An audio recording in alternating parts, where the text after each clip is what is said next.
Good evening, everyone, and thank you all for attending in such numbers this evening for today's talk on tall building fire safety by Russ Timpson. Russ is the founder and CEO of Horizon Scan, a company focusing on risk, resilience and client companies' readiness for crisis events.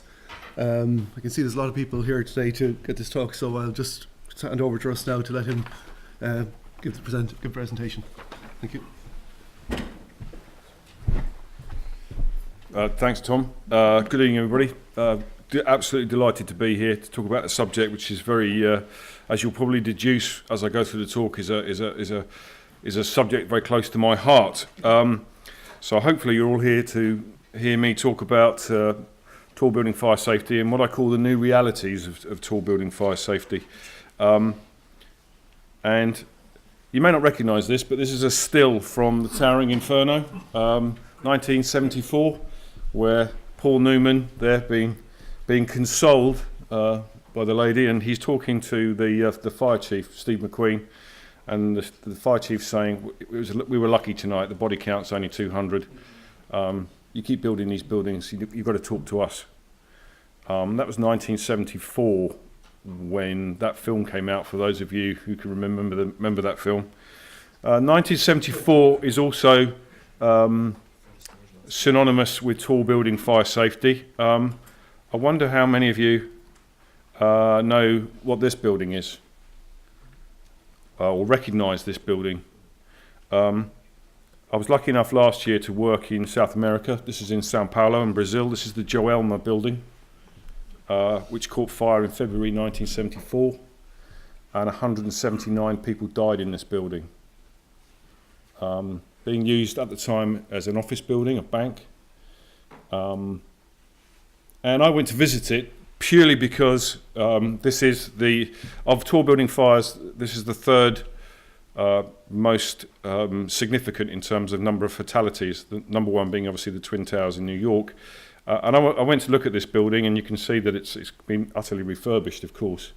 But there's no plaques, there's no memorials, there's no commemoration in this building at all. And Sao Paulo in Brazil was the scene of two of the worst tall building fires in history.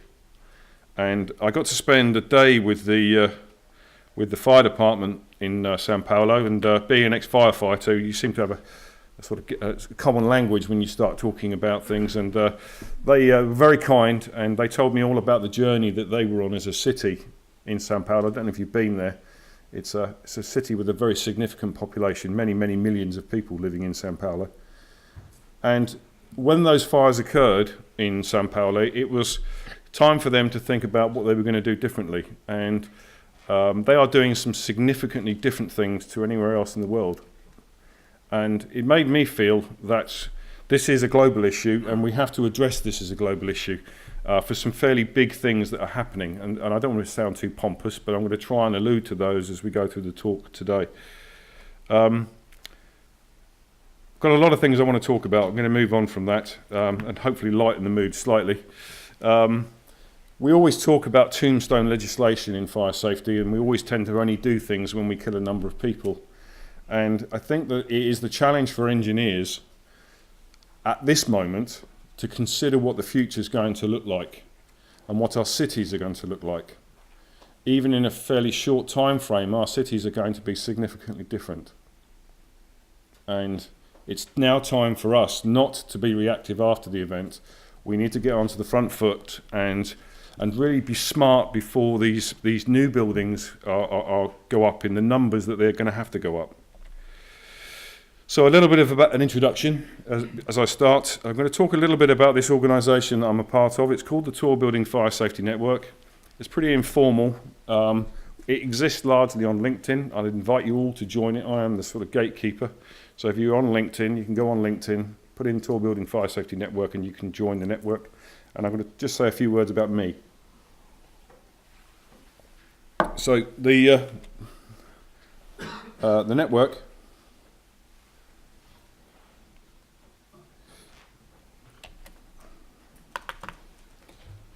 one.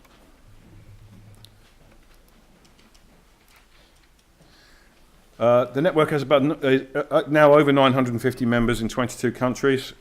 We promote information sharing and best practice. We've had 4 international conferences to date, and the 5th one is occurring in London in June of this year, and I'd invite you all to attend. We now have, I'm really pleased to let you know that we have now fire professionals and fire safety people, firefighters from around the world are coming to that conference, and we're trying to encourage that as far as possible. So we have confirmed now Hong Kong, Australia, Canada, Dubai and other places are coming to that, and it's really about sharing, because it's my experience that there are some significant differences in approach around the world, and this is a global issue. It should not be confined sort of to nationalistic and rather a parochial approach about who's doing what, etc. And we have on record been calling for action on aluminium composite panels since 2012, and that's not just us. There have been many people who've been raising this issue. And here we are again. We're now all taking massive steps and spending colossal sums of money trying to put right something which I think was quite obviously wrong, even when it started. So there's me in the fire service, fresh-faced firefighter in about 1991. That was my kit when I was a firefighter, when I joined the fire service. Cork helmet, a normal tunic and a neckerchief we used to put around our neck, dustman gloves, which are like plastic gloves, and steel toe cap Wellington boots, and those yellow leggings, which were shrink wrapped. If you were ever in a really serious hot fire, they'd melt onto your legs. There's a few people nodding in the room, remember those days.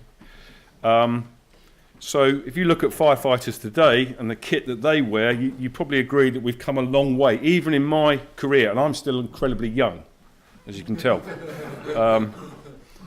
So even in this short period of time, we've moved on a lot. And if I compare and contrast that approach to this, if you don't know what that is a prototype, the latest firefighting drone that is planned to be used in Dubai. So this is where, as a firefighter, you strap yourself into this drone. It will fly up to 1,000 feet. It will carry 60 litres of water. And you'll be doing, at the scene, reconnaissance around tall buildings. So can you probably tell from that to that in my career will give you some idea of the change that's gone on in our industry. Speaking, and I can say this as an ex-firefighter, I wouldn't let any of my firefighters loose with one of these. For all kinds of reasons, not least of which they'll be looking through windows that they shouldn't be looking through and all kinds of stuff. But the point, hopefully, is well made, that the state of the art has moved on significantly. Getting on to what I regard as sort of, if you want a big message coming out of this session tonight, 2007, according to the World Health Organization, was a significant year in the history of the world. That's a fairly grand statement. That was the year that we have more people living in cities and urban environments than we do living in countryside in the world. According to Kone, the lift manufacturer, the Scandinavian, we have about 22,000 people a day now worldwide migrating from rural existence into an urbanised existence every day. We've got, this is quite an old statistics now, we've got many cities around the world now with multi-million populations. And there are plans in China now to amalgamate 3 cities to form the world's first megacity with 100 million people in it. Now, I don't know if you've been to any of these cities, but for me, waking up in Shanghai, opening the curtains in my hotel, and looking out at a forest of tall buildings. As far as the eye can see, tall buildings. Now, here in Dublin, I have to say one of my favourite cities, I read around the subject before we get here, and there is a debate going on about whether you're going to embrace this or not embrace this, or where these tall buildings are going to be built, etc. I would say it's inevitable. I would say it's going to happen. And I don't want to get into the design issues. That's for architects and others to discuss. But certainly the rate, size and complexity of tall buildings and construction is increasing, and it's going to increase even further. And as fire safety, and when I say fire safety professionals, we are playing catch up all the time. and we see that simply can't happen going forward, because if it does, we're going to end up with a situation where, if it doesn't happen in this country, I was talking, hopefully we're going to get some people from Lagos in Nigeria coming to the conference. Lagos now has a population of about 32 million. Their fire service and their response services are not as mature as other places. So this is something we have to consider for cities around the world. I'm a member of the Council for Tall Buildings and the Urban Habitat based in Chicago, probably the world's largest membership organisation for people involved in tall buildings and urban habitat. And I would recommend you to join either corporately or as an individual. They have an archive of information which is second to none on tall buildings, and they produce some excellent guidance. This is one of the graphs that they produce, which shows the increase in buildings in excess of 200 metres, or the building of tall buildings in excess of 200 metres. And you can see the rate there is increasing. In fact, that curve is becoming more exponential as time goes on. So there is no doubt in my mind we are going to build more tall buildings. We're going to have to build tall buildings to accommodate. If we think of a world with 10 billion people in it,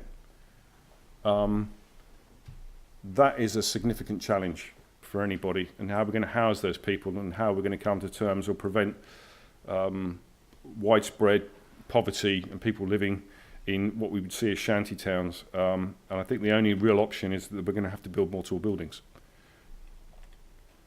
I'm not sure if you can see all of these graphs, but I'll work from them from left to right. This is where the tall buildings are being built, and it's probably no surprise that the majority of them are being built in Asia. But if I tell you that for the two cities that I know that are building significant numbers of tall buildings, it's Toronto in Canada and Istanbul in Turkey. What are they being used for? The middle graph here, where you can see there's almost equal splits between office and residential, and the bottom there, which is mixed use. That's certainly the future, mixed use. The term vertical village is the term that we're using now, where you're going to get a tall building where there will be retail, there will be a car park, office, hotel accommodation, a viewing deck, and a number of other things. I can think of one tall building in London which has all of those, plus a hospital, a private hospital in it. And when we start talking about evacuation strategies, for those of you who are familiar with these terms, we're going to have stay put, phased, and simultaneous, all in the same building. A quite daunting management challenge. And what are we going to build them out of? Well, traditionally we're building them out of concrete and steel. There are those now saying that the carbon overhead of those materials, whilst they've been fantastic building materials up till now, means that we are going to have to consider other materials. And I know this is a controversial view, but I think definitely that there is a role for timber in that. There are advanced plans now for tall timber buildings in excess of 250 metres. I mentioned this to fire colleagues around the world, and they all suck their teeth and say that's madness. Why are we even thinking about tall buildings out of timber? Well, there's many reasons, I think.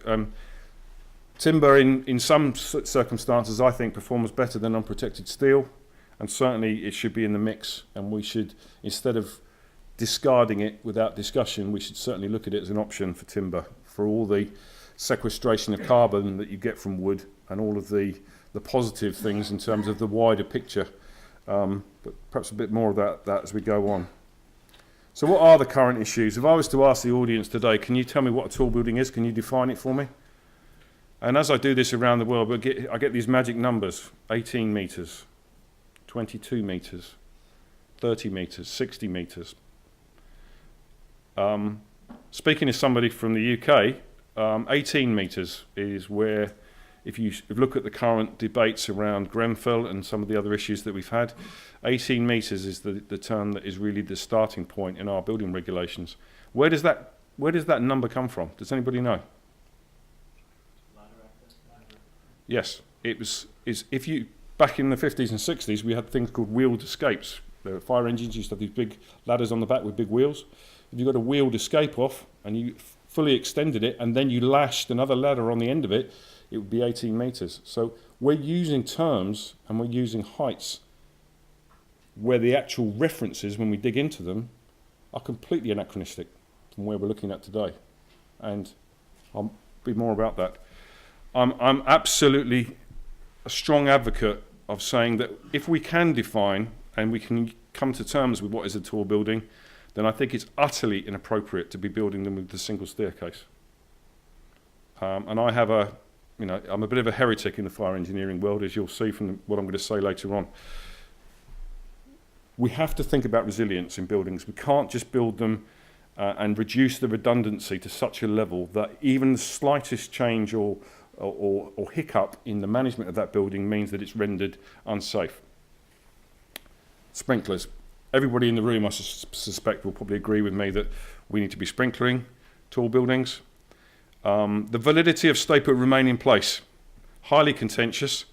What does it mean? I don't think there's any other option, honestly. I don't like it particularly, and for reasons I'll go into as we go through the talk, I would say that it's highly, it's highly dubious whether people will actually stay in their flat, even if it's not been completely affected by fire. But if you were sitting in your flat and you saw smoke coming past the window, are you going to stay in your flat? Residential and common parts. Talk about that competency, and then I'll finish at firefighting at height. But just as a show of hands, are there any firefighters in the room? Anybody from the fire service? Okay, a few. So I do want to talk about firefighting as we go on as well. So let's start off with testing then. The fires that have occurred around the world have brought on a huge scrutiny about the testing regimes that we're using and employing to see that materials are suitable for use on the outside of buildings. And I would generalise in saying that really the fire performance of the outside of the building has not really received the attention it should have done, because the applied logic is that, okay, the outside of the building catches fire, it doesn't really affect, to a great degree, people are escaping from the building because they're going to come down internal staircases, etc. Certainly I'm seeing and been aware of now massive confusion by our building regulations in England and Wales. Confusion about what A2 means. We give materials a fire performance, and there are a range of fire performance indicators out there. So people are confused. What does A2 mean? What does Class O mean? If these means nothing to you, these are terms that we use, and they're interchanged and they're misunderstood, and they're quite fundamentally different. Are we going to test for ignitability or surface spread of flame or some other fire performance? Certainly speaking to specifiers and architects and other people that use this, and again, without wishing to cause offence to anybody in the room, there's certainly a lack of understanding of what they're actually after. And we've really, again, we got hung up on this term limited combustibility. What does limited combustibility mean? What does it actually mean? And is that even suitable to put on a building, on a tall building specifically? Wind-driven component. None of the current tests that are employed, and I'll show you some of them in a moment, employ any kind of wind-driven component. One of the singular issues that tall buildings have is as you go higher up the building, the effect of wind becomes more pronounced. And the effect of wind in a fire in a tall building when the facade fails can be significant. We can be generating compartment temperatures way over what our design fires have been allocated for that building. So we're talking about compartment temperatures when we have a flow path of 2,000 degrees. When we test doors, fire doors, 30-minute fire doors, and you're going to test that. You're going to test that in a testing house. What temperatures do you think we test those fire doors at to achieve those 90 minutes? So 30-minute certification. It's about 900 degrees. So that's why wind-driven components is very important.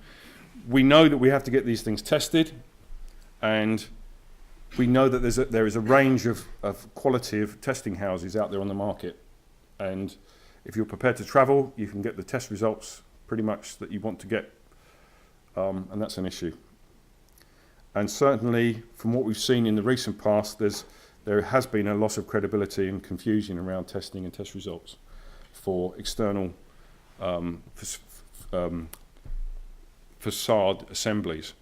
For example, are we testing the filler, the insulation material, or the rain screen we test them together with each other, with the fire stopping system fitted as well, and so on and so forth. Hopefully you can gain from that what I'm talking about. So this is Grenfell Tower. And the toughest question I get asked, and I count myself as, you know, I'm 20, 30 years into my career now in the fire safety. This happened on my watch. And I feel a certain amount of responsibility, collective responsibility. Because when somebody asked me, a lady asked me, she said, how do we incinerate 71 people in Great Britain in the 21st century? How does that happen? It's a really tough question. And I hope that people are approaching this in the right way rather than seeking to apportion blame and seeking to offset some of the questions about this. You can see from this photograph the effect of that fire has had on the materials on the outside of the building and how they burn. So this is the test that's being currently employed, the BS standard 8414 test and the test assembly. We use a standard fire loading in the test, and you can see it's a corner test because we know that is.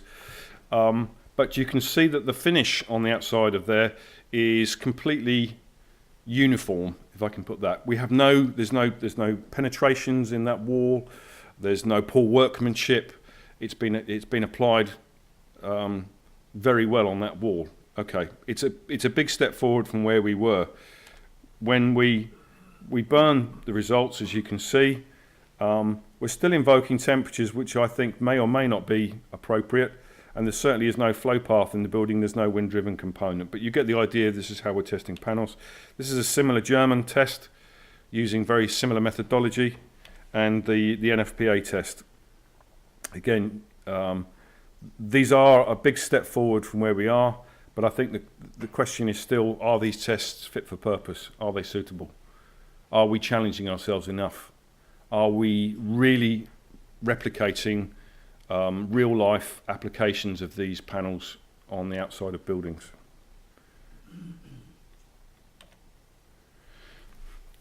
Design issues. The design rules and guidance needs to change. I'm utterly convinced about that. I don't think any country's got it right so far.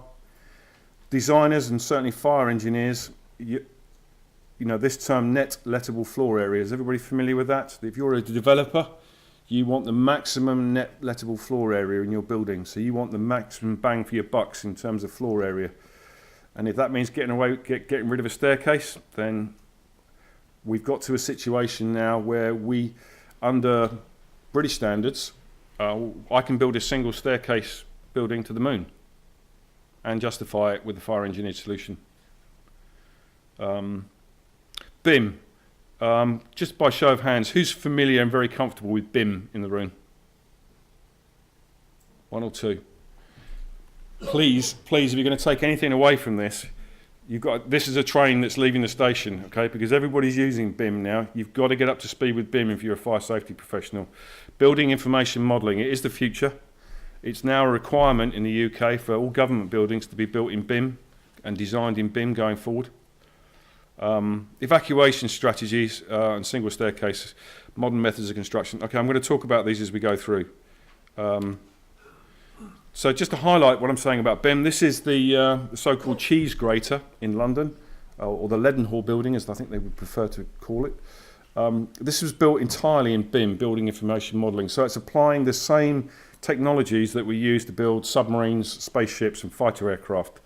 So it's taking CAD and CAD designs and then giving each component a set of recordable data sets that go with it.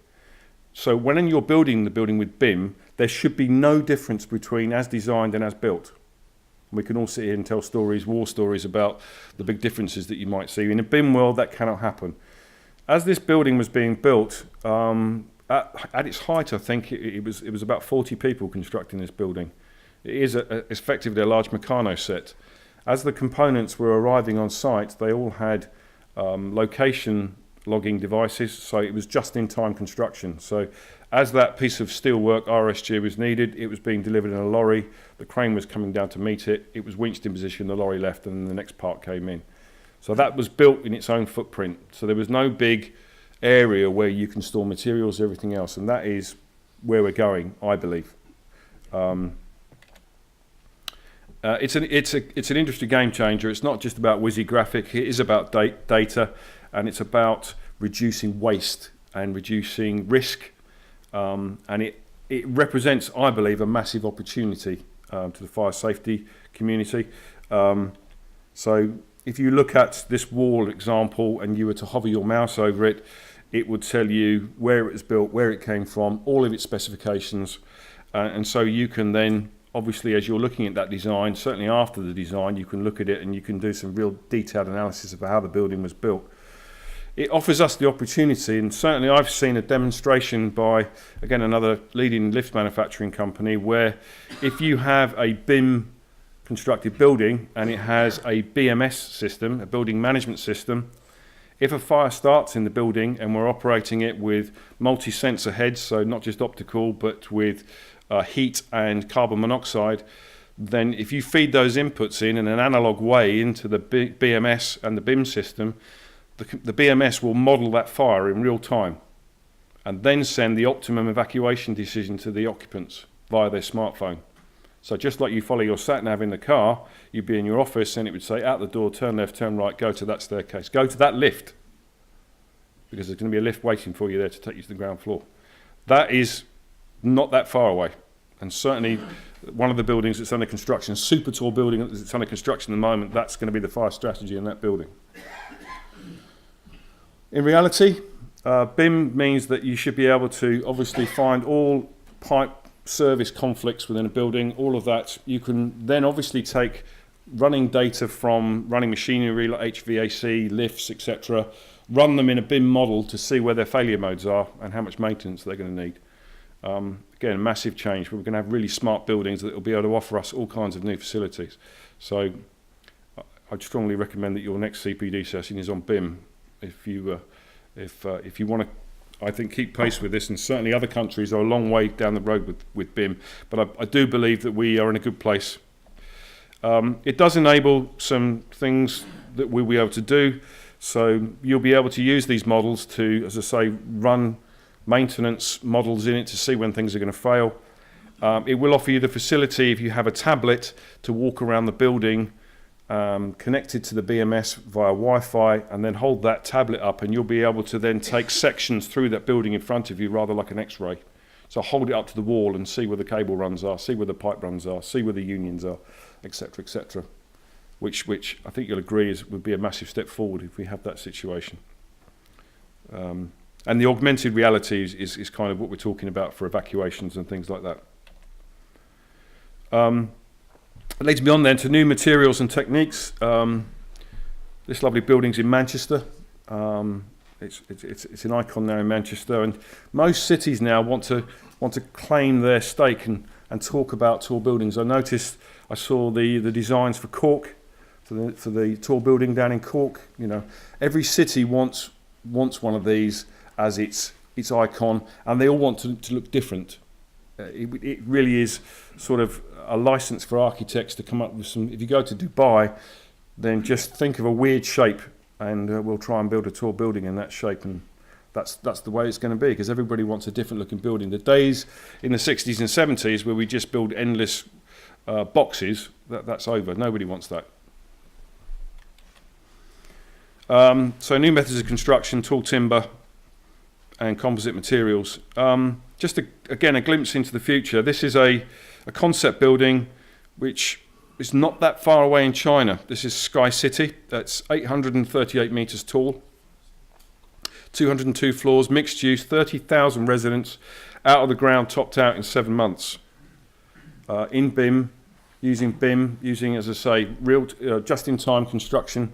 The whole of the outside is covered in photovoltaic cells, so it'll almost be self-sufficient in electricity on a sunny day. It's tall enough that it'll harvest grey water by passing clouds as they pass over the building. And down the centre of the building, there will be an atrium and they'll grow fruit and vegetables in hydroponics.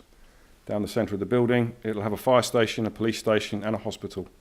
So, as the architect said, you could be born in this building, grow up, live in it, and die, and probably never leave the building. Pretty horrific vision. But if we're talking about a planet with 10 billion people on it, there's going to be some changes we're going to have to make. Tall timber. This is obviously the downside with timber. Timber, when it's being constructed, is extremely vulnerable to fire. This is in Camden in London. I challenge any of the fire engineers to try and calculate how many megawatts of energy is coming off that fire. But that destroyed about 60 houses around it just through radiant heat flux coming off that fire. A colossal fire load. Put that into a very dense urban environment and we've got a real problem. So what I would say about timber is that it is vulnerable and it can be a major hazard during the construction phase, and we have to find better ways of constructing timber buildings going forward. Right. Hands up, fire engineers in the room. Okay. Strap in, this is going to hurt a bit, guys and girls. I'm a chartered fire engineer. And I've been involved in this pretty much, I wouldn't say from the start, but I've certainly been involved in the genesis of this, and I certainly wouldn't regard myself as eminent. There are far better people than me at fire engineering. But a few hung truths, I think, and it's time to do this. By the way, I would say that this is a mixed message I'm about to send. Fire engineering and research into fire is completely essential, and we have to get smarter at this. All right, but this is just a sense check.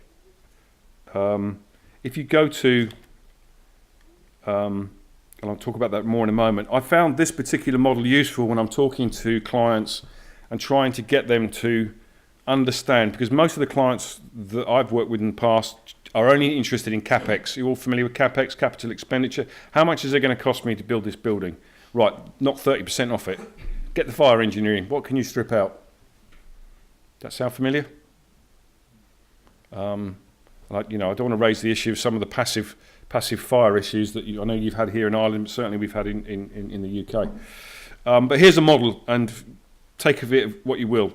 So when I'm sitting down with clients, I say to them, the rules, the regulations, the guidance generally around the world are really only based on life safety. You get everybody out of the building, then the building can fall down, you can go out of business. The regulations are not really interested in that. So if we take this fire risk corridor model and we say, to start off with, for this building, we know we have to move from left to right down this route far enough to satisfy legal compliance. But let's agree that is predicated on life safety only.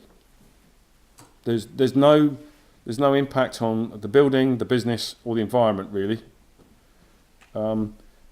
If you go a bit further down that corridor, then for the foreseeable fires, discounting arson and terrorism, then the building should be able to withstand the foreseeable fires and be repairable, be able to return to service in a reasonable period of time. Go a bit further down there and we get business continuity. That means that you can have the fire, the building will respond, it will be resilient enough to that fire not to spread, and it'll be designed in such a way that you'll be able to carry on working. Yes, there'll be an inconvenience, but you'll be able to stay in business.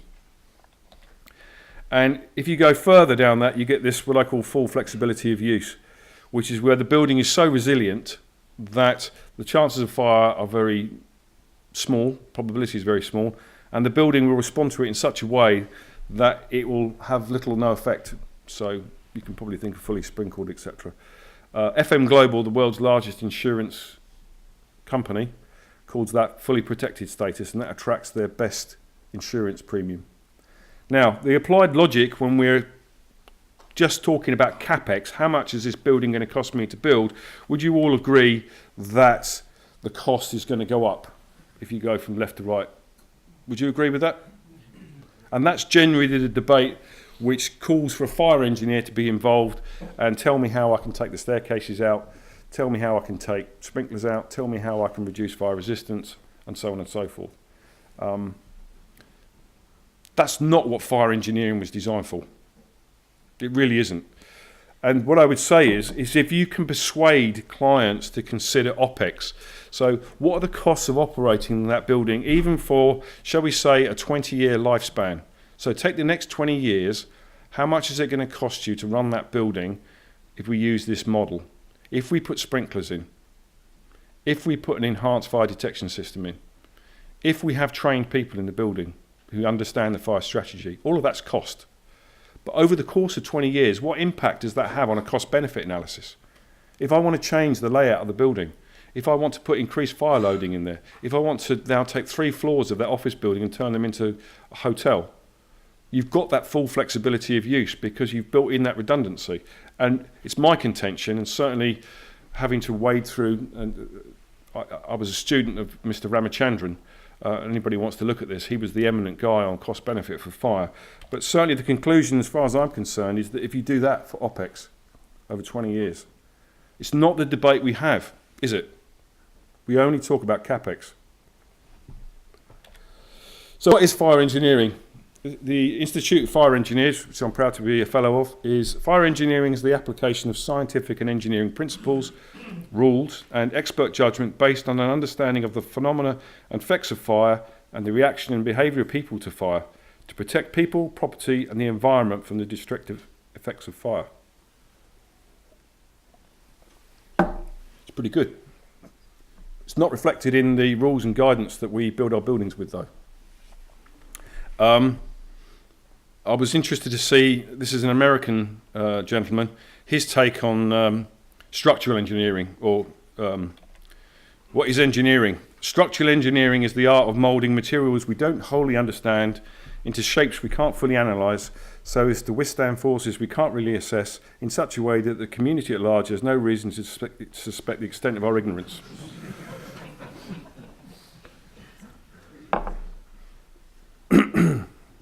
I've seen some of that and some of the former in my career so far. My take, what's the Russ Timpson view on this? What is fire engineering? It's a black art perpetrated by egomaniacs and ex-fire service types with no real interest in the commercial realities of the business world. A collection of dubious science and even more dubious computer models cobbled together with vague academic references to facilitate one above. Okay, that's the pain over with now, fire engineering, folks. Fire engineering is absolutely necessary, but it has to be used in the right way, and we have to be clear about what we're doing for our clients. We're not here, as I said to somebody, when the rules changed in London and Section 20 Act went, and somebody asked me, can you rewrite my fire strategy so I can decommission my sprinkler system? I said I didn't join up for that. That's not part. And I'm not standing there being pious, aren't I wonderful? I'm just saying we have to accept that there are fire engineering companies out there. I'm not going to name any names, but they are marketing themselves as the ones that can do value engineering really well. And this is what it is in a project. Fire engineering is what gets the architect, project manager, developer, structural engineer, etc. out of the brown stuff when nasty surprises turn up mid-project. Anyway, enough about that. So resilience. If you go to the fire engineering standard that is the British standard 7974, the published document 8, which actually is out for, it's all being rewritten at the moment, the published document. So I think the consultation ends sometime later on this month. So do take the time to go and look at the new version of 7974. In there, the published document, it talks about resilience. And this is a term that everybody's using now. All the politicians are using the term resilient. We have to build resilient buildings. What does that mean? That's the challenge for us as engineers. What does resilient buildings mean? What do I want from a resilient building? How much redundancy is acceptable in a CapEx world?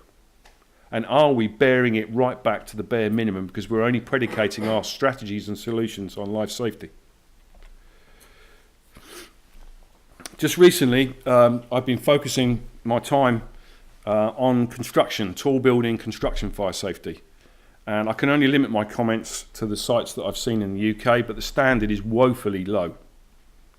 And in fact, I'm sorry to say, but we are going to have a tall building construction fire, and we're going to kill a lot of construction workers. And you may have seen recently there's been 2 recent construction fires, one down in Australia recently. I can't speak for Australia, I can only speak for what I've seen in the last 12 months, and the standards are very poor. No compartmentation. So the challenge is, how do I put in effective compartmentation in a building site? Is that a far-fetched dream? I don't think it is. Inadequate means of escape. If you're using slip-form construction, if you're familiar with what I mean by slip-form construction, and you go up onto the jump deck where they're pouring the concrete and you're 40 floors up, and the workers are getting there by raking ladders and ladders, etc., and then we expect them perhaps to have to evacuate that building. Because in my experience, what happens is the basement areas or the car park areas as they're being constructed is where they put all the fire load, all the stores. We've got no compartmentation in the lift shafts because it's slip-form construction. So we've got stack effect. If there's a fire in the basement, all that smoke's going straight up. There are no effective compartmentation on staircases, certainly no firefighting shafts, no firefighting media, and we are pushing the envelope right to the edge with tall building construction. And I believe at the moment we haven't got it anywhere near right. And I'm sad to say we're going to have a tall building construction fire and we're going to lose a lot of construction workers. If you're not aware of this, this is an insurance document. So this is not a national document, it's an insurance document called Fire Prevention on Construction Sites, which is developed by the construction industry, and it applies for any project over £25 million in the UK. And I'm fairly certain that it's used here in Ireland as well. And it lays down some very prescriptive things that need to be applied on a construction site. But first of all, it does give a definition of a tall building or a high-rise construction site. And that is where the workforce is outside the distance by which the fire and service rescue can effectively rescue by mechanical means, currently 30 metres. So that effectively is when we park a turntable ladder or a hydraulic platform, firefighting vehicle, 30 metres. Now, in a dense urban environment, because of street furniture and cars and obstructions, it means you may have to park that vehicle some way away. So we're talking about the second floor probably. It's going to be deemed to be a high-rise construction site. That's quite low, isn't it? If that does, then a number of these conditions kick in. It has to have a risk assessment. You have to consult with the fire and rescue service. There must be protection for the escape stairs. It must have a designated firefighting stair. Horizontal fire compartmentation every 10 floors. Atrium stairways and shafts must be vertically protected. Riser shaft ducts and similar openings must be protected as well and have suitable compartmentation on them. Electronically operated fire detection system throughout the height of the building, and that's normally wireless now. And here's the one, once deemed high-rise, so second floor, commissioned with a wet riser fed by twin pumps. None of the construction sites that I've looked at, and I'm talking about these are prestige buildings, very tall buildings, none of them have got any of that. And when I've gone in there and they've said, yeah, we've got a dry riser. We've got a dry riser in, and that's working. A dry riser. What does that mean? This is a building which is 35 stories high. I said, where are you getting your fire pumps from? How high do you think a fire brigade pump can pump? And firefighters do anything meaningful at the other end. The best systems I've seen around the world in New York, they take this very seriously in New York, and you have to have the twin pumps and the wet riser, and it can be augmented at street level by another coupling, and that has a red light flashing over it, and that's one of the first things they do. So I think we need to talk about these subjects, and certainly the NFPA are rewriting their construction standard at the moment for construction of high-rise buildings. Nobody's doing it particularly well in my experience. One of the other issues, you may not know what this is, but this is, if you see the concrete element here, that is the slab. This is the underside of the slab, and this is how the facade is connected to the slab. And you can see here we have this bolting assembly with the facade attached to it. And can you see that air gap between the facade and the slab? That is critical in that must be adequately fire stopped with an appropriate material and an appropriate system, because tall buildings sway and move. So that area there will be compressed and expanded a number of times. And if you're in somewhere where the heat extremes or the cold extremes are significant, then it has to be a pretty special material, and it has to be installed really well, because if you don't, we end up with air gaps. And that becomes important. There's another view there. That becomes important because, as well as an external full height facade fire, if we've got these apertures and openings on the internal face of the buildings, then that represents another route of fire growth on the inside of the facade. You can see here, obviously, if we get a compartment fire, this one is obviously going through this aperture or opening or window. And because of a phenomenon known as the Coanda effect, we know that flames hug the building, very close to the building. But can you see here on this slab edge, if this element of fire stopping is not in there and correctly installed and correctly fitted, then we can also get flame growth up the inside of the facade as well. Building control. I can't speak for Ireland, so please temper these comments with a view of what's happening in England and in Wales within the UK. We obviously have building control, and I stood on a platform with the head of the Building Control Alliance about 2 years ago, did a talk about aluminium composite panels at the Aluminium Industry Federation. You can imagine how that went down, and I started showing, but it was 2 years ago. And then the head of building control stood up to the assembled audience and said, there is a perception that building control is the gatekeeper for determining when buildings are safe and they're safe to occupy. That's not our job. Our job is to say that a process has been followed. How can you possibly expect building control officers to go around and do all the things they're doing given the constraints, resource constraints that they've got? And there is a perception in the UK that building control are that. They're gatekeepers. They're the people that are saying this building is safe. You can move in, it's okay. And I would strongly challenge that. Now, I'm not sure if that is replicated here in Ireland or not. I'll be interested to talk to colleagues after this particular talk. But it really must be down to the developer and the construction company to make sure that all through the project that things like passive fire systems are being installed correctly. And you know as well as I do here in Dublin that you've had your own examples of where passive systems have not been installed correctly. That has to be done, and that goes way beyond what building control can do. There were a number of systems that were employed to pass or validate external facade systems. There was a thing called Building Control Note 18 in the UK, and it gave a number of routes to satisfy the requirements, and that included desktop studies and fire engineering, and you can probably read the literature yourself about how they've been, some of those have been discredited.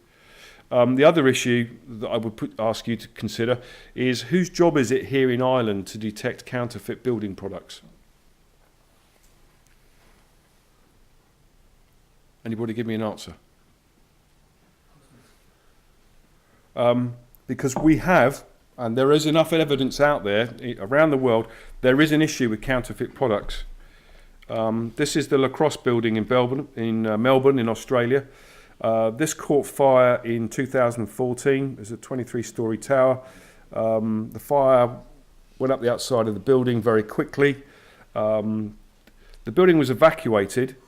When they evacuated the building, the number of people that then had to be rehoused was significantly higher than the building was designed for, and I'm going to come on to about that in a moment. When they examined the panels on the outside of the building, they were taken away and analysed, they were counterfeit. They were counterfeit panels. The state of Victoria in Australia then did a survey. I think it was 120 tall buildings. You can download the report. 51% of the tall buildings in Melbourne failed, and part of that was because they had put counterfeit materials on the outside of the buildings. So, and these panels, I have to say, you know, if you're a quantity surveyor, these panels are coming with very bona fide paperwork. They look like the real thing. Absolutely do. But they're not. They're not the real thing. Okay, so just highlighting that. Is that an issue here in Ireland? Glass. We're common with glass. Yeah. Fire. So risk assessment. I believe risk assessment now is obviously being used here in Ireland. We know that when we started doing this, it led to a new industry, and in that industry we have good and bad, like all industries. And we know that we are struggling to get what we deem to be competent people to do these fire risk assessments. And in our guidance, when we're talking at purpose-built blocks of flats, for example, we know that there are 4 types of fire risk assessments that were detailed, type 1, 2, 3 and 4. Type 1 being a visual inspection of common parts, effectively, because we're not allowed to enter residential premises. Type 4, which is now being employed, is where we can do destructive invasive assessments, where, for want of a better expression, we're going to start drilling holes and taking cores and poking endoscopes into walls and things, and actually getting real evidence that the walls and assemblies and stuff are built the way that we're being told they're being built. If we think of another fire that occurred in London at Lakanal House, we know that some of the systems that were put back into that building after refurbishment were not put back in correctly, and that was a contributory factor. But how do we do type 4 fire risk assessments? Where's the guidance for it? We say we're going to do it in the guidance, but how many fire risk assessors, if I was to say to you, if you're doing fire risk assessments, you went into a block of flats, where do you drill the holes? How many do you drill? What evidence do you get? There is no guidance out there for doing this at the moment. And coincidentally, what are common parts? I hope that phrase means the same here in Ireland as it does. So what are the common parts of a block of flats? Is it the reception, the staircase and the plant room? Why isn't it the outside of the building? I see fire risk assessments for blocks of flats, especially social housing, and they've not even considered the outside of the building. It's not deemed to be common parts. Duties of tenants. When we introduced the right to buy scheme in blocks of flats, one of the first things, again I'm generalising here, is if you've just bought your flat from the council, quite a lot of people want to actually demarcate that by taking their standard front door off and putting on their neo-Georgian door with all the furniture on it, etc. Was it a fire door? Is it a fire door? Has it got any kind of fire rating? Who owns that door if it's opening out onto common parts? After Lakanal House, we had a long debate on this. I was part of the London Fire Brigade high-rise forum, and we had a long debate about who owns the front door. Quite clearly now, as far as I'm concerned, there is an implied duty on you as a resident to make sure that your front door is fit for purpose. So cutting cat flaps in it and doing all that other kind of stuff that can happen. So occupancy issues then, cramming, hoarding, balconies, rights of access, and mandatory fire safety training for occupants. I'll just pick up on that last point. In São Paulo in Brazil, after the fires that happened, if you want to now build or run a tall building, you have to go to the fire service for a license. It's what you could call it a fire certificate type thing, and it's very arduous to get that license from the fire service. And in order to get it, if it's a residential block, 10% of the occupants of the block have to do mandatory fire safety training. They have to attend mandatory fire safety training. Now, I've mentioned that to colleagues in the UK, and they said it's impossible. We'll never get that done, and yet they're doing it somewhere else. Fire officers have got the same powers in Brazil. Have got the same powers as the police. They've got powers of arrest. They've got powers of entry. And why that's relevant, we'll come on to more as I'm talking. So if you look at the literature, back in 2010, John Hall did a study of tall building fire hazards. And one of the summaries was that these are the top 5, and this is no news to anybody really. These are the top 5 ignition hazards, and basically the room of origin of the fire is probably going to be in the kitchen, and it's probably going to be a piece of electrical equipment. But the other kinds of fires, catering, kitchen extract systems, where do they run, where do they go, who's managing them in tall buildings, hot works, arson and smoking.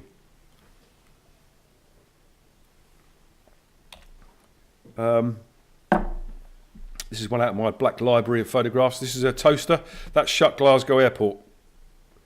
And we've just launched now in the UK a new government division looking at product recalls. But I was stunned and staggered when I found out how many white goods are currently subject to a product recall. And a good friend of mine who runs an eminent fire investigation company has a warehouse full of tumble dryers and fridges and freezers, all of which have failed and are subject to a product recall. If you go onto our website, www.tallbuildingfiresafety.com, we put on there now a new widget, and you can go in there and put in your product number and it will tell you whether it's subject to a product recall. I don't know how refined the processes are here in Ireland for doing product recalls and getting the message out there.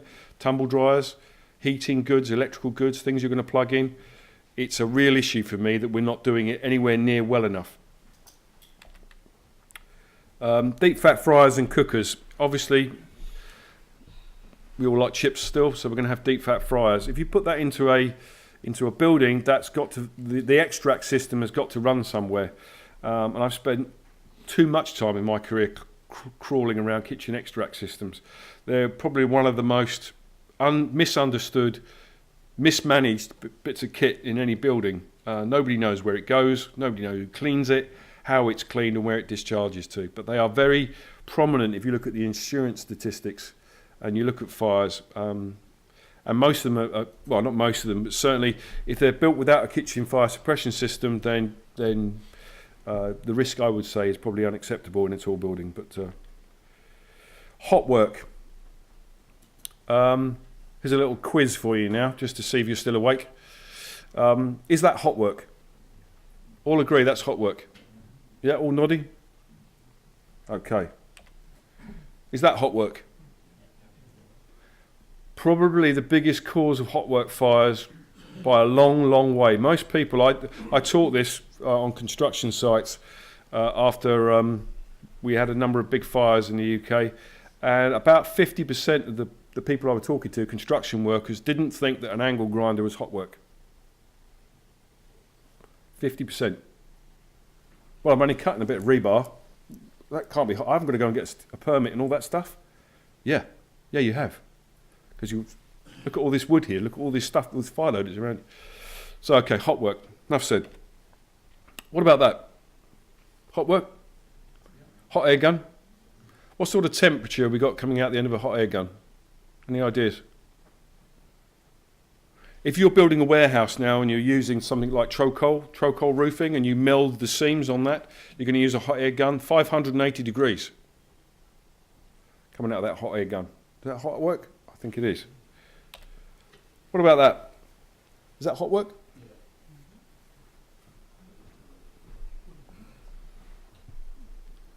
Bit on the margins there, aren't we? About whether it's hot work or not. My point is this: is that if you've got a tall building and you need a bit of hot work doing, and the people in the building that are there to manage that building have not got the first idea about hot work, then we know that is where the fires are going to occur, especially angle grinders. Enough said. I'm going to move on from that. So these are my latest batch of victims. These are people that I'm taking through a 5-day intensive fire safety management course. This is us on top of the Shard in London. I've got another one running next week. It is a requirement in many places in the world that if you have a tall building, there must be somebody employed in that building with a known competence who understands the fire strategy of the building. I go into many tall buildings and I end up getting presented to the head of security, the head of facilities management, the head of technical who run that building. They're normally a very small team in a very big building, and I start asking them some very simple questions. What's the fire strategy in this building? How does the cause and effect work on the fire alarm system? They haven't got the faintest idea. Again, a sweeping generalisation, but hopefully the point's well made. This is another batch. This is them getting to understand what a turntable ladder can do and can't do. Understanding what the fire service can do and what it can't do. What they need when they turn up.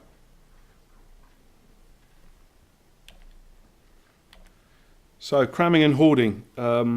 These terms we've coined and they represent some of the biggest challenges for us. So the first one then, cramming. If we're going to build these mega cities and we know that they're going to be there are going to be people in that city that are going to have to service and do all the dirty jobs, effectively. They're going to have to do all the low-paid jobs. Where are they going to live? Because the cost of these buildings is so phenomenal. Where are they going to live? Well, we now know that what they're doing is they're adapting, as we all do. And we're ending up with flats that are designed for 4 people with 30 people in. Bunk beds, curtain barriers inside, working shifts, hot bunking. So one person jumps out of bed, the next person jumps in. And don't think this is a third world issue.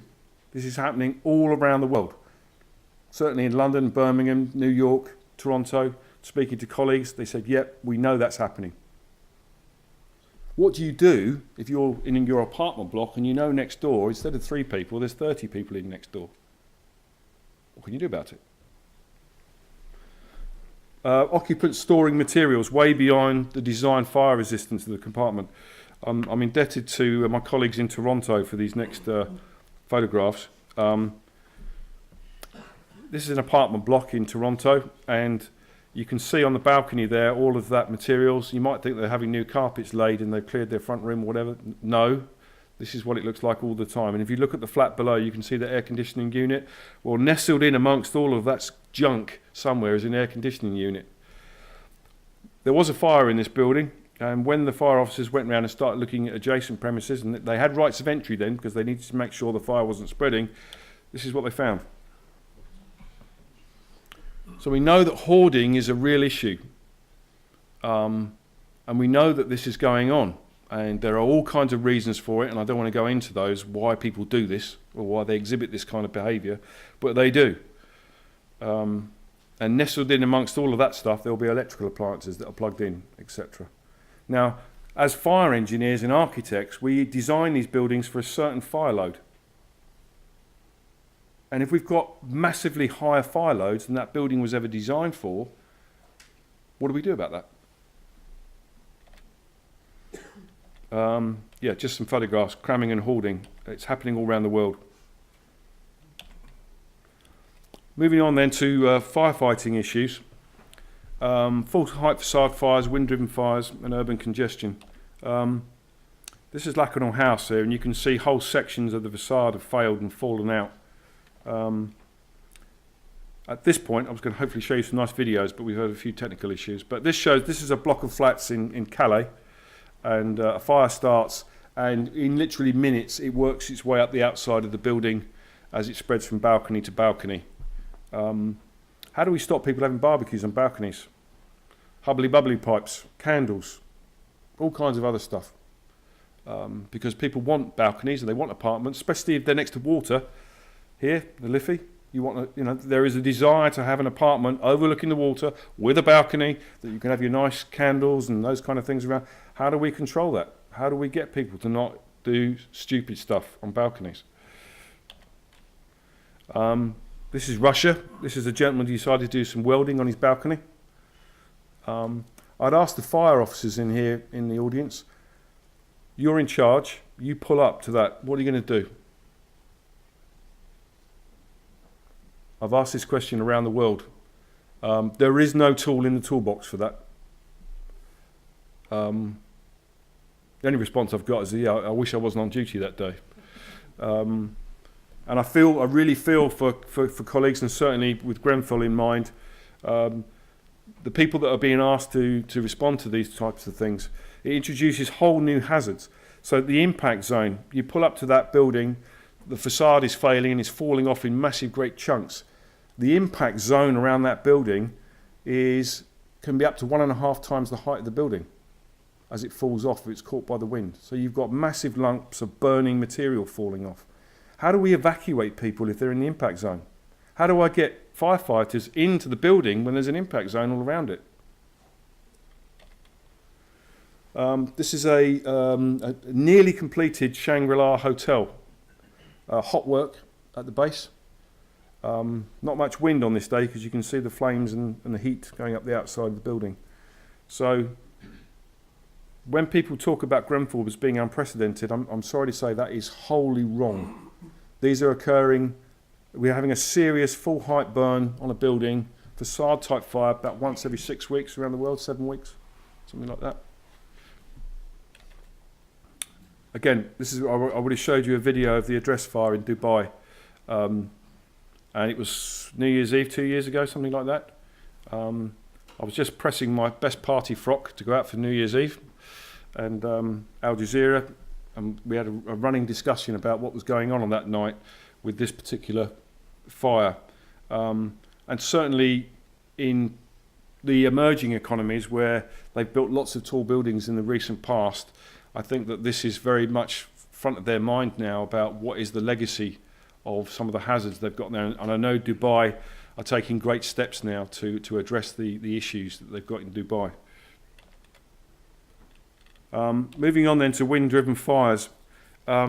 This is the address fire, when it caught fire on New Year's Eve, and you can see that the fire is on the leeward side of the building, i.e. the wind is blowing across the building and blowing the fire and smoke away from the building. Some fire engineers said that this fire was a success because nobody died. I would counter that by saying they were extremely lucky. If that fire had been on the windward side of that building, I think it would have been a completely different story. The sprinklers, this is a top of the range building. This has got everything in it: sprinklers, stair pressurization, L1 fire detection system, 1 hour fire compartmentation, trained staff. It's got everything. It's got all the bells and whistles as far as fire safety is concerned. The sprinkler system ran dry in 6 minutes because we had fire and flame incursion on a number of floors, and the sprinkler system ran dry. Because sprinkler systems are only designed, we design compartment building fires for 2.5 or 5 megawatt fires, sprinkler controlled fire, stays in the box. That's the mindset we've had. This fire doesn't conform to that. It jumps from floor to floor, comes in on a number of floors, sets sprinkler heads off on every floor. 60 sprinkler heads. Wasn't designed for that. Wind-driven fires. When we get a break in the facade of the building, if you open the apartment door or there's a door opening, we're going to get a flow path. If you get a flow path, we get compartment temperatures of 2,000 degrees. This is a 30-minute fire door burnt through in 3 minutes.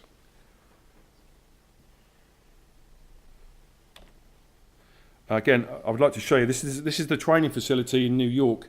Will it run? No. Okay, this is a training facility in New York, and you can see down here on the left-hand side there's a room on fire, a compartment fire, and it's a windy day. And what happens is, you can see as the wind goes in there, it comes out, it puffs, so you get this puffing effect. And they're teaching firefighters to read the signals of fire smoke in tall buildings, and to see if there's a flow path. If there's a flow path in the building, it's extremely dangerous. Talking to firefighters that have been in this, they said when they've opened the flat door, the apartment door, and a wind-driven fire has occurred, it's like standing next to a jet engine. If you stand in its path, you will be incinerated. Doesn't matter what fire kit you have on. Again, this is if you go onto the NIST website, in the States, you can see this is a very good demonstration. This is in test facilities where on the left-hand side we've got this compartment with a glazed facade and a PPV fan. That's a big fan blowing into this compartment. On the right there's a thermal image, and it runs for about 3 or 4 minutes, and then the door fails, and you see these massive pressure and heat vectors coming through the door when we create this flow path through the building. Denial of fire service response. As we urbanise and we get more dense, the challenge of getting enough firefighters to the scene to do anything meaningful quickly enough is going to be difficult. Again, another video I will show you, but this is me in sad anorak I am in New York, about 2 blocks away from the Empire State Building, where there's a real fire going on, and trying to watch the FDNY trying to get through the streets of New York, midday-ish, and they're really struggling to get through, and they don't mess about in New York. They'll barge your car out the way if you get in the way. But even then, they were still making very slow progress to get to the building.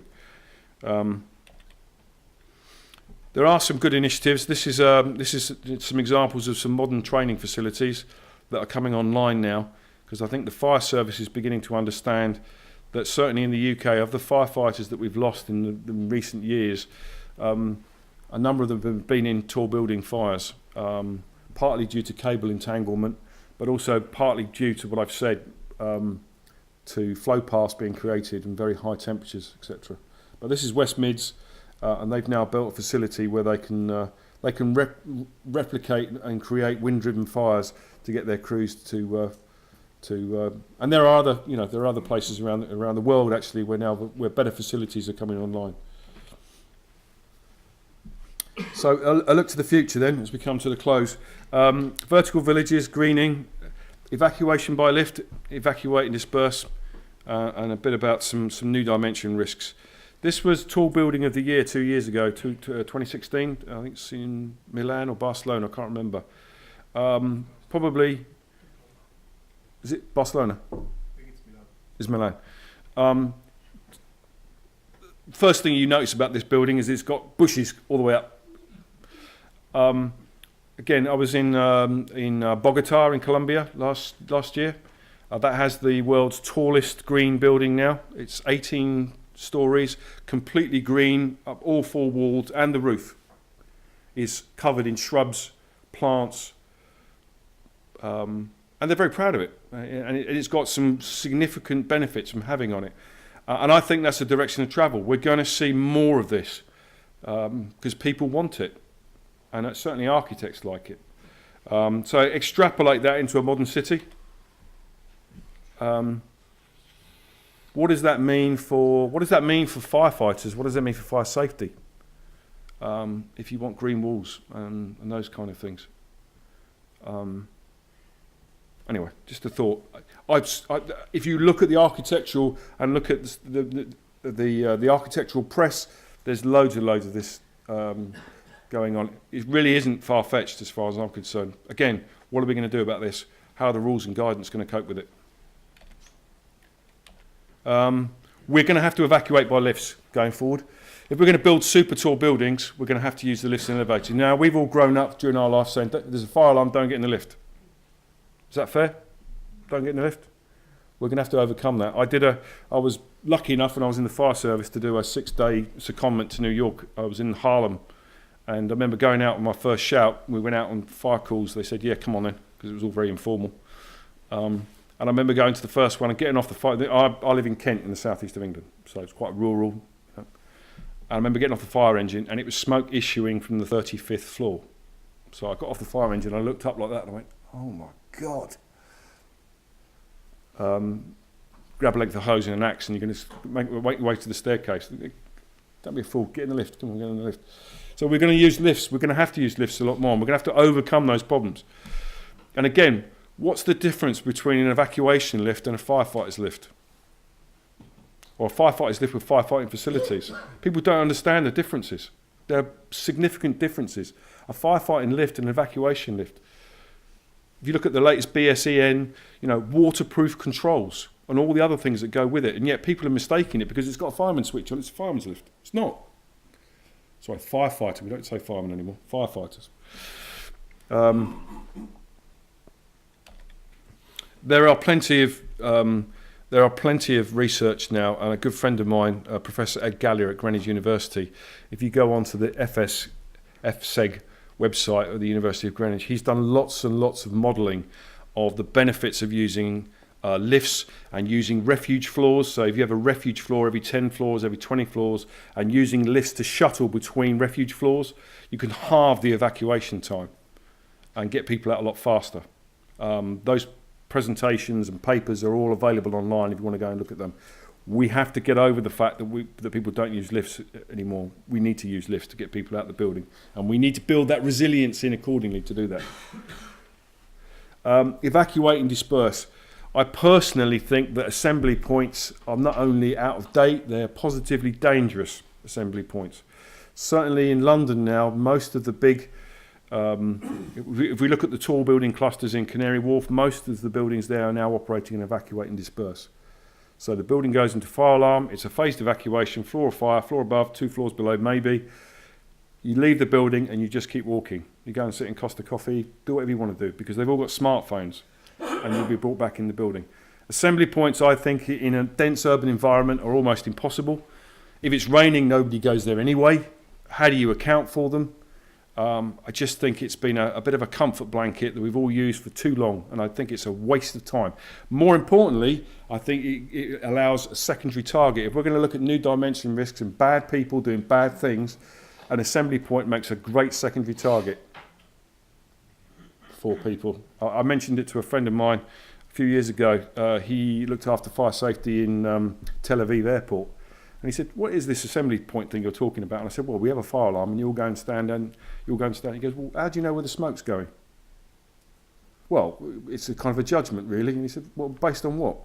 And it's a bit of a judgment. "Oh, there's a park over there. Well, let's go over to that park. Is that the best place?" I'm just challenging some norms here.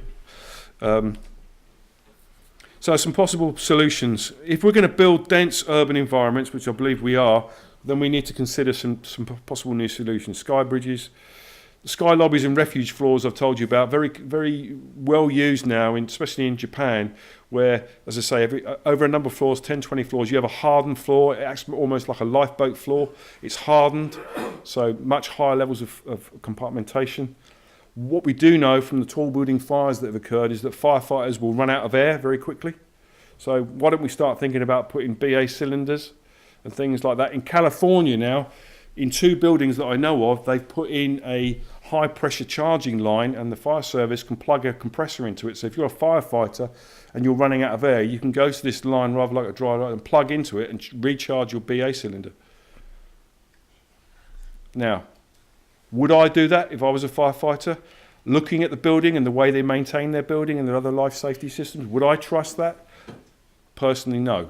But it's interesting that people are trying to solve these problems and think about how they're going to do it. Water. If we're going to put fires out, especially if we're going to use fire, and a good friend of mine, Mark Fishlock, he runs a website called it's Tall Building Firefighting, I think it is. We put in dry risers. You use dry risers here in Ireland, don't you? You use dry risers. Who tests them? Are they adequate? Do we get the right? Because everybody's obsessed with pressure. So you put the system in, you go and install it. Am I getting the right pressure when we connect a fire pump to it? Maybe. That's not the story though. We need flow. We need a certain volume of water to put out a 5 megawatt fire in a compartment. We need to start measuring it in volumes of water. So we need to get this much volume of water and we need to chuck it at the fire. It's not about pressure, but we have an obsession with pressure. We don't talk about volume. Remain in place, already discussed. We need to improve building control. We need to get competent people. If you go to Singapore and you want to operate a tall building, you have to have an emergency director. It's a 3-day mandatory course. And that person has got to have somebody in that building who understands the life safety systems in that building. It's the same in New York. They have an emergency director. We don't have anything like that for these tall, complex, fire engineered buildings. Better firefighter training. If you're going to build these tall buildings, then the firefighters better be trained to know how to deal with them. And we have to have the full height burn discussion. What are we going to do about these full height burns? Just some things I've seen. This is in a building in London. They've put dot matrix signs in the escape stairs. I don't know if any of you have ever stood in a stairwell in a very high building, and you've got people queued behind you and people queued in front of you, and it's not moving, and the fire alarm's going off. How scary is that? You don't know what's going on. You know you can't go down, and you know you can't go back. We know from the research, and a very eminent man called Jake Paul's a Canadian guy who's one of the preeminent people in the world about this, talk about situational awareness. How do we give people the tools they need to make smart evacuation decisions? It's called situational awareness.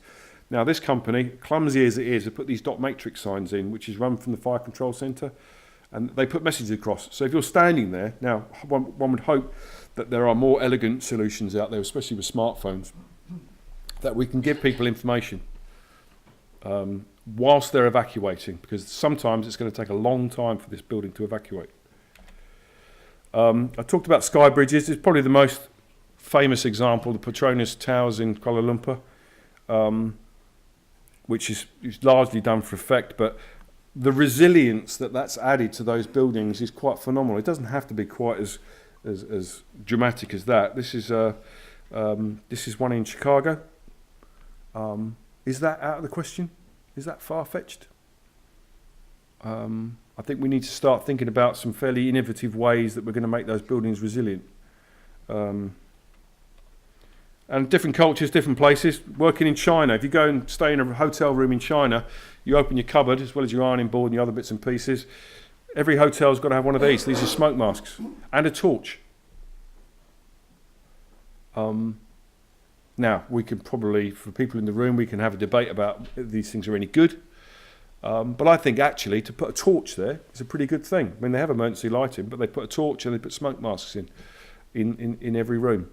And I have, people scoff at this and say, well, it's a waste of time, et cetera, et cetera. But for me, it's interesting how we have all these views and opinions, and we're all doing different stuff, and yet we're all building the same buildings. And there is, I believe, a worldwide debate that needs to be had. So, concluding comments from me. We're going to be building more tall buildings with different materials, methods of construction, at a faster pace to cope with population growth and urbanisation. I think the evidence for that is undeniable. We have to think about a world with 10 billion people in it. Even Ireland, I know that there is a to some degree, a housing crisis. Tall buildings represent a very easily deployable way of satisfying some of those needs. Current fire safety practice, testing, design guidance, building control, construction, commissioning, management and firefighting, I believe are not fit for purpose. So please, if anything I've said today makes any sense, if you want to have a strong argument with me, please do. But join the debate on our LinkedIn group, Tall Building Fire Safety Network. If you have the wherewithal, please come to our conference in London on the 19th to the 21st of June at FireX and meet colleagues from around the world. We are trying to capture what we regard as best practice. I'm very proud, as I say, to be a fellow of the Institute of Fire Engineers. It is the 100th anniversary of the Institution of Fire Engineers this year. If you aren't aware of that group and you are involved with fire safety, then I'd strongly recommend that you consider joining it and getting involved with it. There are, again, another good forum for how you can engage with this. Please do come to the conference. We are offering one free place to every fire service department around the world to come to that conference. So if you are a serving firefighter at Dublin Fire Service, there is a seat available for you. This is on space available, by the way, because I'm making this offer in quite a few places at the moment. In fact, I had one taken up yesterday. So I would be delighted if somebody from the Dublin Fire Service would like to come to that conference. If they contact me, then they will get a free of charge place, because we know that we need to engage as far as possible. And certainly for some of the emerging economies, I've mentioned things like Panama City, Manila, Lagos, we need to get those guys up to speed as well. So please do give me a shout if that is of interest. And I believe I'm there. Any questions?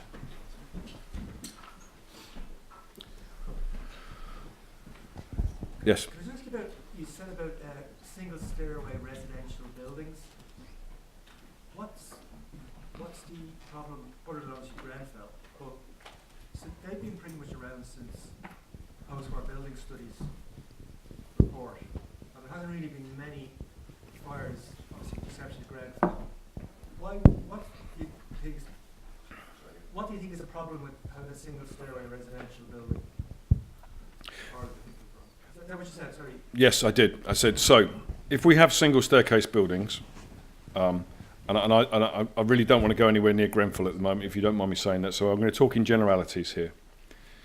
If you operate a stay-put policy, you want people to stay in their flats and apartments, and that's the strategy for the building, that's fine, and it works, provided we don't have a fire or a fire load that's going to cause us to have to evacuate the whole building.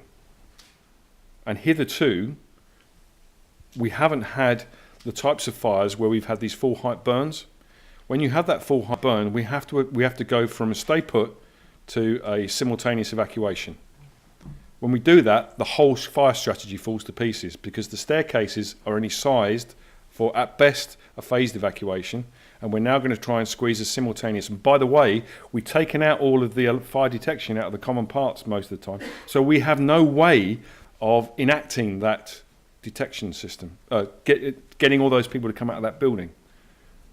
So I believe that if we can build buildings, and we can manage them over a period of time, such that stay put is going to be meaningfully proven, then you could make an argument for single staircases, I believe. I think that we're moving to a new phase now where we're going to have to build in redundancy. And if we need redundancy, then I think the minimum for a tall building is 2 staircases. It's a different question about what's the bare minimum we can get away with to actually, let's build in some redundancy. Does that answer the question? Any other questions?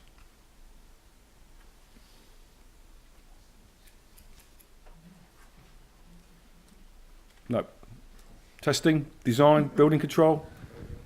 Have you seen any evidence that architectural features like horizontal ledges, maybe extending out a metre or more from a building facade, would prevent fire lapping its way up a tall building? So if I understand the question correctly, if we were to introduce architectural features to the building which would be horizontal ledges, yeah.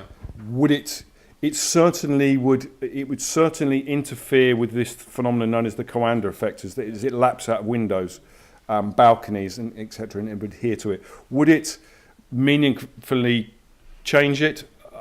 I think that's definitely worth some research. But if you look at the buildings, certainly that I'm involved with, there's no real desire for that. People want clean lines, and they want absolute. The latest building in London that's going to be in commission is called the Scalpel, because it has these very distinct, clear edges on it. I'm not sure. I'm not an architect. I'm not sure in the current design environment whether those kind of features are something that would be attractive to people and they want them. But to the actual fire dynamics question that you're asking, I think it's worthy of some research. Certainly the smoke control community and those kind of people. Is it something that could be deployed? I don't know. I'm not sure. Sorry, you mentioned Class O in your talk. Should we be using Class O in this day and age, or is it gone? Okay, do we all know where Class O came from? Is it something you use here in Ireland? Do you use that term, Class O? Yeah. Class O came about because of the King's Cross fire. When they looked at the testing regime, we used to rate them 1, 2, 3, 4, and they looked at the rating and said they're not good enough. So we're going to introduce Class O, which is an even more stringent, but that goes back to the King's Cross fire in London, the underground fire. So Class O. Class O is a very clumsy measure, because we're only talking to some degree about one fire test component. Certainly if you look at the other regulations we go to, which is A2, which talks about a whole range of fire performance, where Class O isn't. I think Class O and the testing regime that goes with it is out of date. And you need to be looking at something far more refined. Is that answer? King's Cross was 1987. 1987. Class O was there before that. Largely, as I say, Class O. If you go into the underground now, everything that was down in the underground was needed to be Class O. But that's where it's driven from. But it gets used in inappropriate ways at the moment. We're trying to describe fire performance, and certainly it needs to be. If we're looking at building materials, it must be a far refined that as we move to the more harmonised. Certainly here in Ireland, the more harmonised European standards. I had,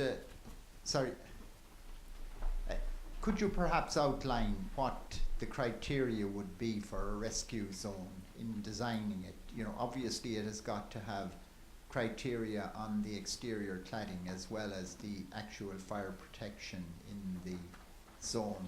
Is that correct? Sorry, defining what did you say? Sorry, I missed the first bit. If in actual fact you decided the strategy for a tall building incorporated a rescue zone or a refuge zone in the middle of, yes, partway up it, what would the criteria typically be for such a zone, the design criteria? Great question. A good colleague of mine Justin Francis. I'll refer you to a very authoritative document that's just come out. So a good colleague of mine, Justin Francis, who's from the Queensland Fire Service, has just finished a scholarship. He visited 11 countries, and he published a paper on this, which is on our website. You can go and have a look at it. But typically, it's used predominantly in Japan at the moment. So once you get above a certain height in Japan, then you have this.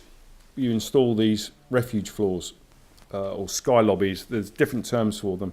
And as I say, the typical specification would be that it's hardened, so there are much greater levels of fire resistance, compartmentation.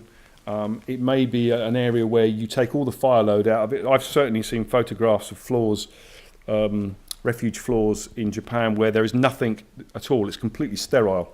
Now, if I said that to a developer, that actually, every 20 floors we're going to have a completely empty floor, you'd probably get I can imagine the response, what it would be. But the principle being that if you have a hospital, is everybody familiar with what I call progressive horizontal evacuation, where you move laterally from one compartment to another compartment, and that line of compartmentation is deemed to be the thing that's keeping you safe? We're all happy with that?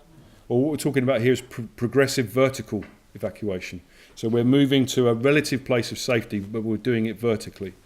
And then you're building in resilience into that area, and that could be a function of, as I say, fire resistance, construction, compartmentation, sprinklering, detection, and putting facilities in those places where people, it's not a final place of safety, but it's an interim place, and it's got the relative specs. And it varies from place to place, actually. But if you read that report, that will give you some really good insights, because he visited lots of them and looked at them.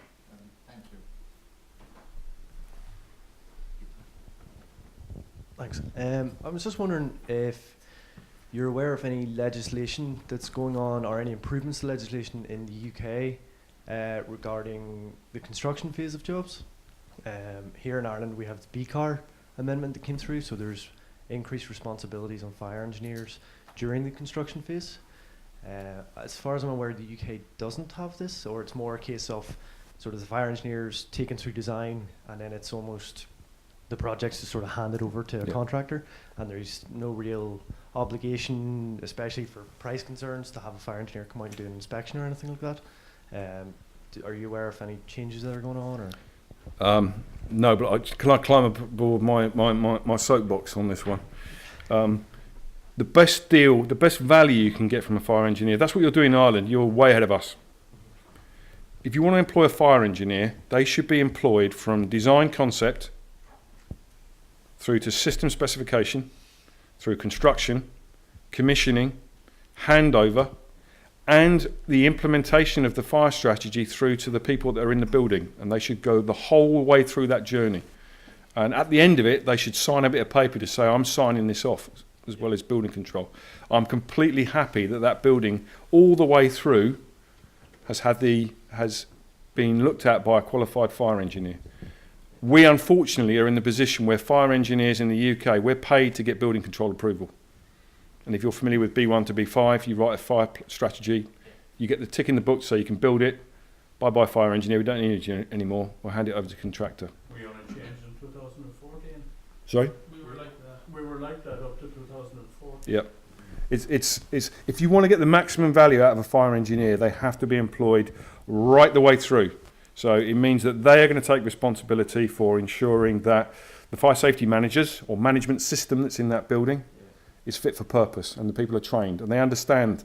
When you go down to the fire control centre, they understand what a damper does and all those other things. Yeah. At the moment, we're not there. It sounds like you're ahead of us.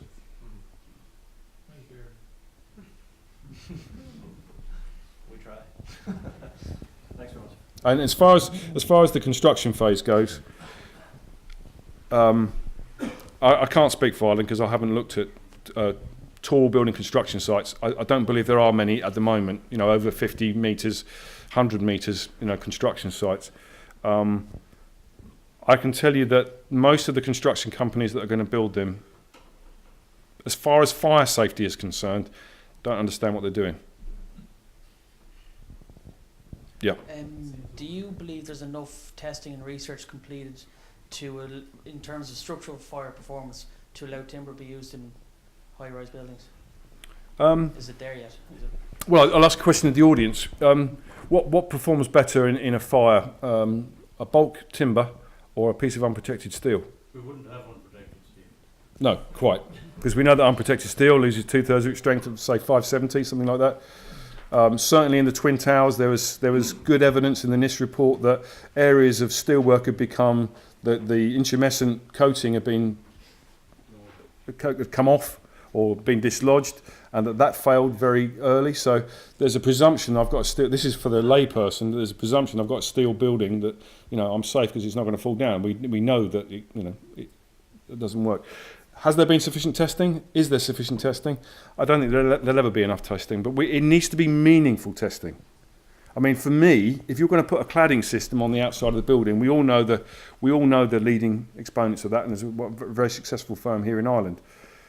As far as I'm concerned, the only meaningful testing regime is when this thing's being built and you get these batches of materials that are coming on site, that somebody randomly says, give me that panel there, and they take it and they go and fire test it. Exactly how it's been applied on the building. You test it and burn it and see how it performs. Is there enough research? We're going to have to build buildings out of new stuff and new ways of doing it. The developments in modular design that I'm seeing, where we're going to bolt boxes together to build massive tall buildings. The testing has got to keep up with that. So it's not, we can't have like we've had in the past. We did testing for a couple of years, and that's going to stay in us in good stead for 10 years. That's not going to work anymore. It's going to be continuous and dynamic. Sorry, can I just ask a question continuing on from that? What about LPCB or FM Global's testing and approvals? Yeah, if you haven't seen FM Global have just produced a really good paper on cladding system testing. The link is on our website if you want to go and have a look at it. And they're coming to our conference to talk about their latest testing on cladding systems, or ETICS as they call it. I think personally, I work a lot with the insurance industry. You're going to see a lot of insurance loading now on tall buildings. Again, is there any insurance people in the room? Right. When we're working out what premium, so tell me if I'm saying anything that's not right. When we're working out insurance premium. I'm not a broker now, I'm an engineer. Okay. When we're working out what the premium is going to be, we work out a thing called an MEL, maximum estimated loss. And the insurance company and insurance surveyors will look at the building, the undertaking, the business, whatever, and they'll say for a foreseeable fire, it's going to cause this much damage. And that's what we're going to insure against, yeah? And again, going back to the stay put and the single staircase, that's fine when the insurance assumption was that I'm going to have a fire and it's going to be kept in a box in this tall building. It's going to be sprinkler controlled, it's going to put the fire out and it's going to stay in that box. So I'm going to have fire and heat damage on one floor, probably water damage on the 2 floors below, possibly some smoke damage on the outside of the building. I'll base my MEL on that. I get the address fire in Dubai and it's burned the whole height. My MEL now is the total replacement of the building. I'm afraid that's plus the business interruption. Plus the business interruption. So I think you're going to see an insurance reaction. I think that's the only thing that's meaningfully going to drive stuff, because insurers will just say, do you know what, I'm not going to insure your building. You've got type 3 cladding on the outside of your building, we don't want to touch it. And that's the debate that's going on at the moment in London, where the bill for replacing the cladding, that's the hand grenade that's been thrown around from the tenants to the management company to the local authorities to the government. They're all saying, whoa, not touching that, that goes off, it's a massive bill. But the reality is that the tenants in that building is going to be virtually unsaleable unless they correct it.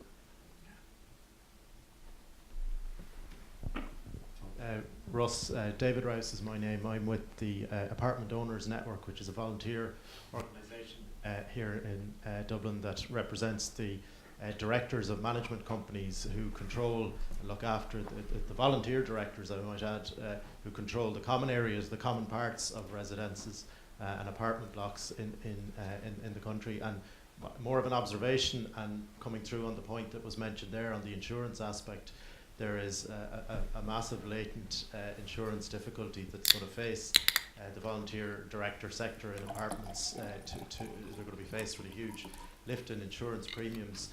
So what I suppose my point is more an observation than a question, and it's also a point of appreciation to yourself for your talk and to Engineers Ireland for the freebie that's here as well. Thanks very much to the organisation. I'd also say to you that there are some very senior people from the Dublin Fire Service in the room, and it's good to see them. They do fantastic work in keeping, I suppose, other unregulated parts of the environment that is the residential sector under control. So great to see that in the room as well. So thank you again for your time, for your talk. To just say to the fire colleagues in the room from the Dublin Fire Service, you know, I've asked that question. You know, the picture I showed you with the full height burn, I've asked that around the world. China, North America, South America, the Middle East, Australia, and I've asked fire chiefs all around the world, and they've all said to me, don't want to pull up to that. There isn't a tool in the toolbox for that.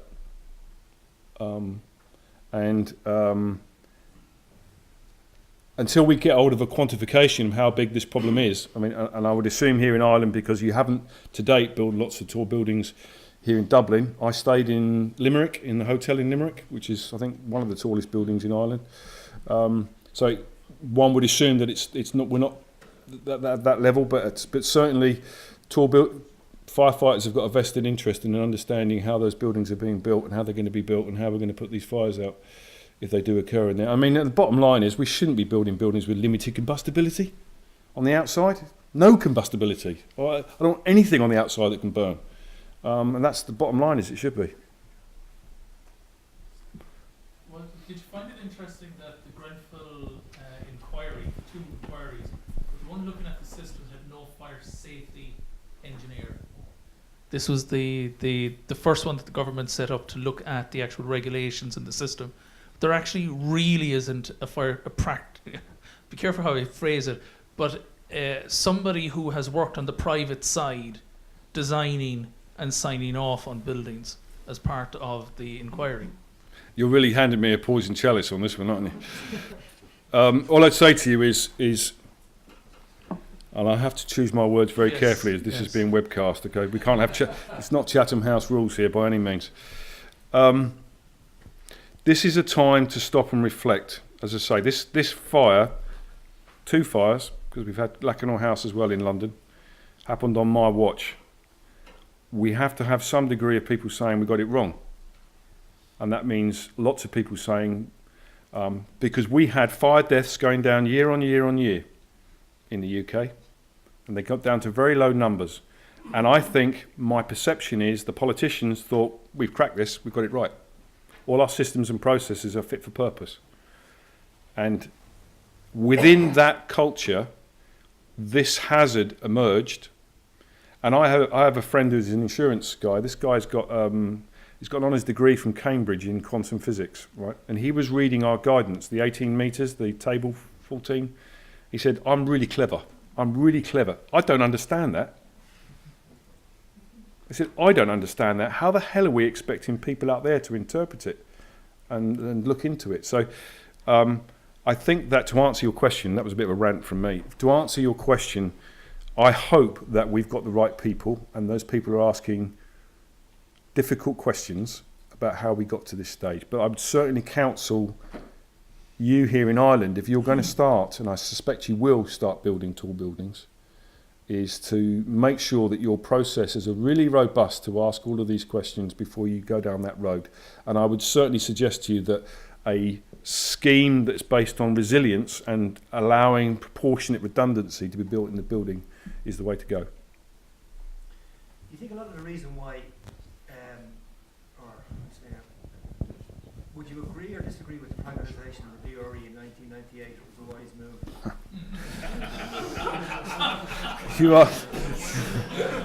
You're desperately trying to get me sued here, aren't you?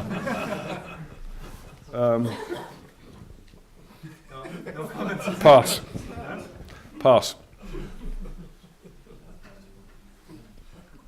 Is there a jurisdiction that does external wall systems well? That you come across for tall buildings? Singapore. No. And I would say really, because if you look at the world, it's broken down into sort of 3 or 4 approaches. There's the kind of British standards approach, which, you know, for the countries that were closely linked with Britain would follow what we do. There is the NFPA route, and you don't do anything other than NFPA. Last year's conference, we had a very eminent guy, Doug Evans from Las Vegas. He's been involved in this and he was basically saying that the NFPA system is, it needs to progress and develop. And there are other DIN standards, etc. I would say that this is a time for everybody to reflect. I'll go back to my concluding comments. They're not fit for purpose. We need to have that discussion now about what does fit for purpose look like. So, sorry, I know that's kind of the turning that upside down. It's chilling that you actually can't say that. Hong Kong does it. Right? I would say that we're moving in the right direction. The latest batch of test methods are far better than they were, and that's happened in a few recent years. Now is the time, and it's going to be driven by insurance, that there's going to have to be significant improvements in how we do it. Got time for one more question? Yep. You mentioned the 18 metres earlier for the ladder intervention for a fire, but there's lots of those magic numbers. Yeah, there is. In fire engineering, it was Margaret Law that wrote that book or the paper on magic numbers. Yes. So there's so many of those numbers out there that don't really mean a lot in the industry nowadays with modern firefighting equipment. Another example is the 20-metre reversing room. So is there any worth in having a guide document to, we'll say, BS 999? I think there might be one, but it's not really effective. That there's a similar guide to the Australian or the Building Code of Australia. Yep. Would it be worthwhile having something like that to tell people how to interpret it? Because a problem is interpretation of the guidance. So if there was a guide, it might help people to sort of to know the reason behind the guidance and not apply it. Yeah, no, it's a really great point. We started the group in 2009. The first question is, what's a tall building? We debated that for 2 years in the group because we couldn't come up with a definition that satisfied even half the people in the room. Because a lot of the countries they've got their magic numbers, and they say, well, it's 22 metres, it's 18 metres, it's whatever, 5 floors. Well, why is that? Well, because it's generic and we have to start somewhere. That's when sprinklers kick in. That's when a wet riser kicks in. That's when this kicks in. That's when that kicks in. And you say, well, what's the basis for that? Well, we had to find a number. So that's the number because we've got to legislate for this, so we need a number. In the end, after going round and round and round and round and round, we said at the end, we define a tall building as a building that has residents that reside above the reach of ground-based rescue ladders.